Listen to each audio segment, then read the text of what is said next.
What's up, YouTube?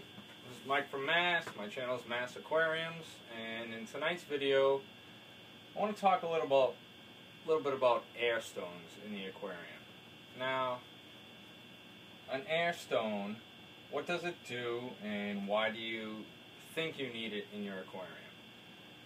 Now, besides the fact that it produces bubbles and,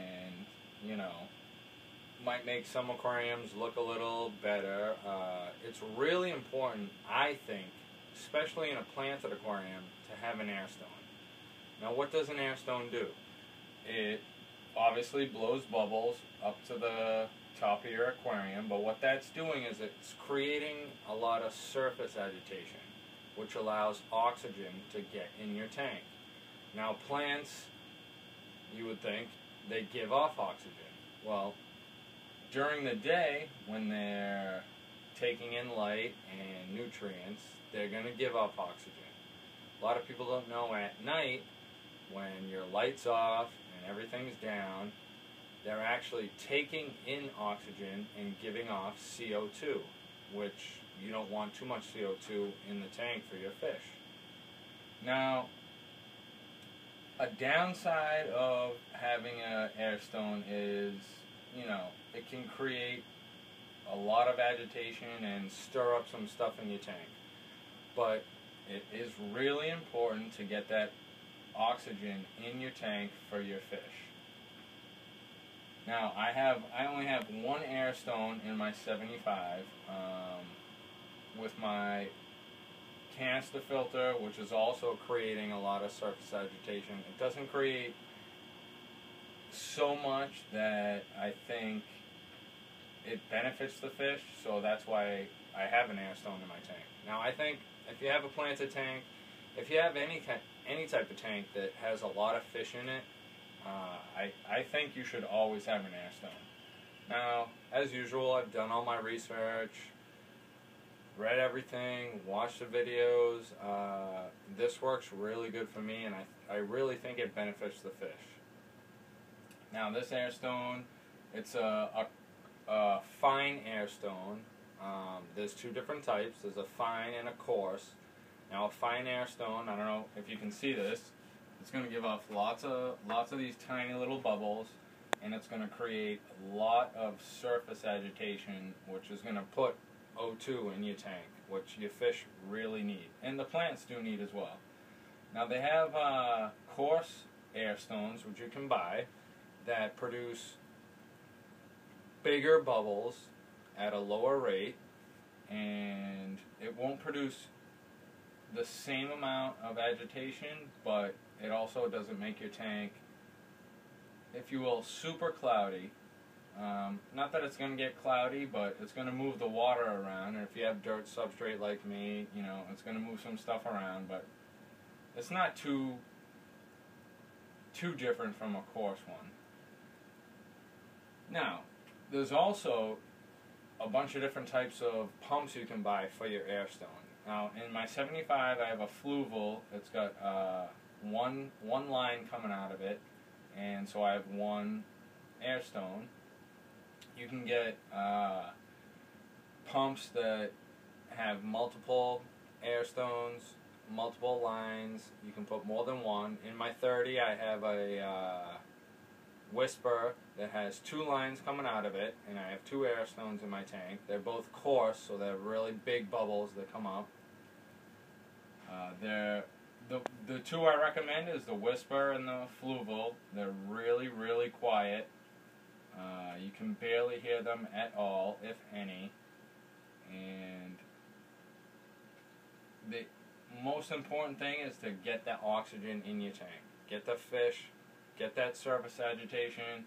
If you have some hang on the backs, they'll produce some surface agitation, but I have a canister which, has a lot of good flow, but it doesn't really, disturb the water, the surface of the water, to get that O2 in there. Now, if you're gonna go towards the area of getting multiple air stones, I recommend getting a device which is very cheap. It's like $1.29, $1.30, and that can control the flow of your bubbles.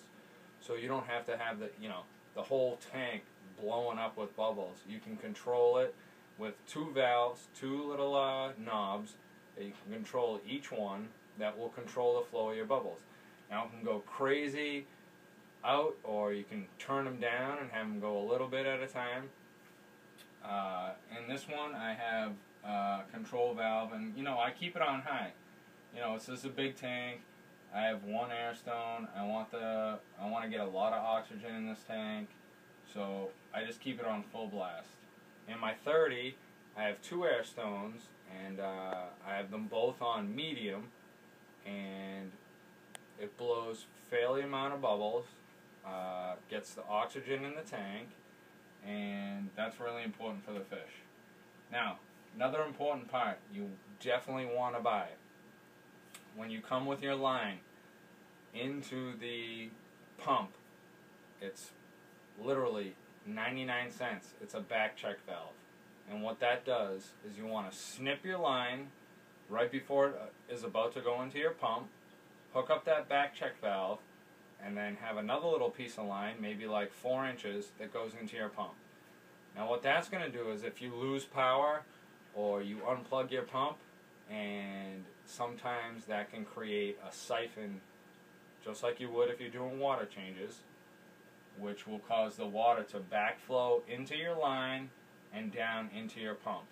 Now that back check valve will stop that water right there before it gets into your pump, which if you don't have a back check valve can cause a whole lot of problems. One, it's going to flood your pump and render it useless, or if you have your pump not hooked up just the right way it's supposed to go, it's going to siphon your tank like if you're doing a water change, and it's going to siphon that water out of your tank.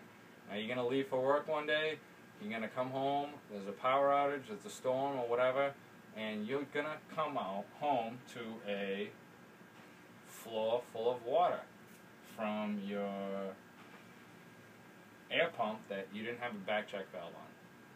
Now back check valves, like I said, they're really cheap. PetSmart, your local fish store, wherever you're going to get them.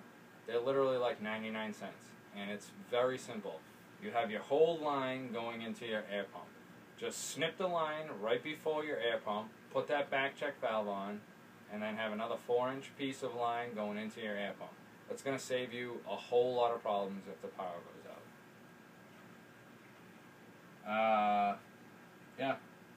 My 75 has a big air stone. I like to put it on the opposite side of the intake valve, because if you have your air stone close to your intake valve, you can cause some air, a little bit more air to go into your filter, and I have a canister filter, and you don't want air in your canister filter. You know, it does cause a little bit, like I say, not too much cloudy water. It shouldn't be cloudy at all, but you know, it's moving the water around, it's moving you know, the surface around. Sometimes it moves, you know, it'll get some gunk up when you're cleaning and stuff, but you know, it's worth it. Buy an air stone, I think whatever kind of tank you have, get an air stone, get some oxygen in your tank, get the fish happy with some O2. If you don't have one, you know, I assume that's okay for you if it's working for you. Like I always say, everybody's aquarium is different. Let me know if you have any comments, you know. Do you want an air stone? Do you think you need an air stone? Are you running a nice, highly planted tank without an air stone? And let me know how that works, because I would love to know. And kick back on the electricity, obviously.